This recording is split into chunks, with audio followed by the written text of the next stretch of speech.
akan menjelaskan alur pendaftaran siswa dari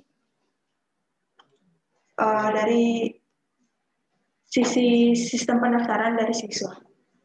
Baik, bisa langsung saya mulai. Jadi di sini pada saat melakukan pendaftaran, siswa memilih menu sekolah membuka website yang nanti realnya itu adalah website bali.demo.siap-ppdb.com. Tapi saat ini yang kita bersama lihat adalah website demo yang alamat webnya ini, bali.demo.siap-ppdb.com, not.html.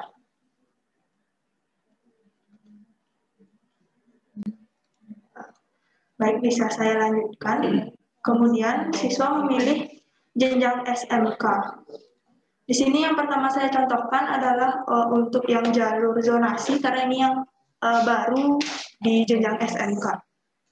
Pertama-tama setelah siswa memilih jenjang SMK, kemudian siswa memilih jalur yang akan dituju. Itu di sini saya contohkan jalur zonasi. Kemudian pilih pendaftaran online. Nah, di sini siswa akan diminta untuk menginputkan NISN, sekolah asal, jenis lulusan, tahun lulus, dan kode keamanan. Kemudian diinputkan sekolah asalnya dalam provinsi, jenis lulusannya reguler, tahun lulus 2021, dan inputkan kode keamanannya. Selanjutnya akan muncul data diri siswa dan data asal sekolah. Kemudian untuk siswa itu sendiri harus menginputkan alamat tinggalnya, dilengkapi kecamatan kelurahan. Kemudian untuk RT RW, karena di Bali secara umum tidak terdapat RT RW, diisikan dengan 0. Kemudian siswa menempatkan titik lokasi alamat tempat tinggalnya dengan mengklik cari lokasi. Kemudian bisa di zoom in atau out untuk menentukan pasnya di mana, mungkin titiknya di sini, sedangkan rumah aslinya ternyata di belakang gang atau di depan gang. Saat siswa mendaftar, siswanya menentukan tepatnya di mana rumahnya. Kemudian di jalur zonasi ada ketentuan yang di mana untuk melakukan pendaftaran di jalur zonasi, siswa kakak dari siswa tanggal terbitnya harus kurang dari 1 tahun tanggal pelaksanaan PPDB. Apabila kakaknya baru, maka siswa dapat melakukan klarifikasi ke sekolah untuk melakukan pendaftaran. Jadi siswanya ke sekolah dulu untuk memperlihatkan kakak baru, dengan catatan siswa tersebut tidak berpindah alamat. Jadi kakaknya itu baru kemungkinan karena ada anggota keluarga yang bertambah, kan otomatis kakaknya baru atau keluarga yang meninggal. Kemudian pihak sekolah memastikan bahwa memang itu benar, anak tersebut tidak berpindah alamat maupun tidak berpindah status, yang statusnya harus anak kandung, tidak boleh famili lain.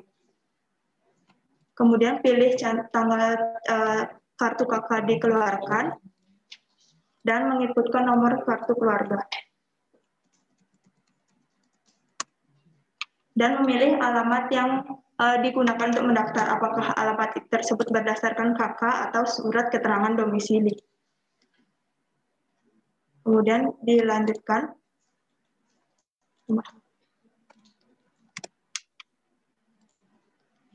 Kemudian siswa melakukan pengunggahan berkas yang diperlukan untuk melakukan pendaftaran. Di antaranya ada kartu keluarga, akte kelahiran, ijazah atau SKL, surat pernyataan orang tua wali. Apabila memilih kompetensi farmasi atau kelompok teknologi, wajib menyertakan surat keterangan dokter bahwa siswa tersebut tidak buta warna. Dan apabila seperti tadi kakaknya ada yang baru, tanggal cetaknya kurang dari 1 tahun, maka siswa tersebut mengupload juga foto kakak lama, yang di sana memastikan bahwa anak tersebut tidak berpindah alamat maupun status. Untuk dokumen yang bisa diunggah dengan ketentuan JPG, JPEG, dan PNG, jadi tidak bisa PDF.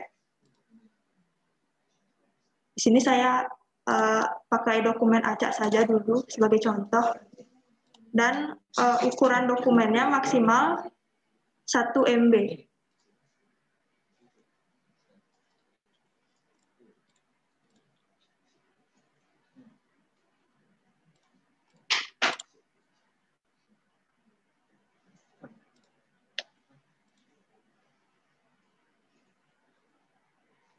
Kemudian dilanjutkan dan melakukan pemilihan sekolah yang diinginkan.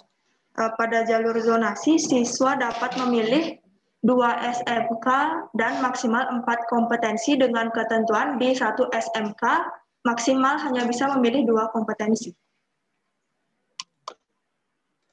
Sini saya contohkan.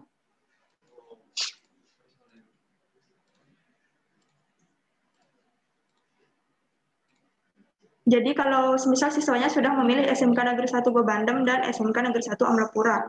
Kemudian siswanya coba-coba dia memilih SMK Negeri 1 Manggis. Lagi kan jadinya 3 pilihan sekolah. Kemudian dilanjutkan akan muncul warning jumlah pilihan sekolah maksimal 2. Apabila siswanya sudah yakin dengan pilihan sekolahnya, maka bisa dilanjutkan. Kemudian mereview kembali data yang sudah diinputkan sebelumnya. Pilihan sekolah, info peserta didik, data asal sekolah, data tambahan, dan berkas yang sudah di-upload. Kemudian melihat titik koordinat yang sudah ditentukan juga.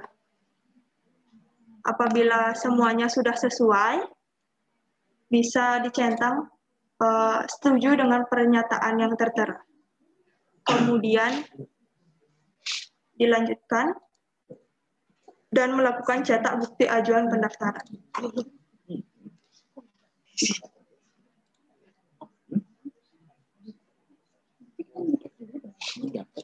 Kemudian bukti ajuan pendaftarannya disimpan, atau kalau mau dicetak langsung juga boleh.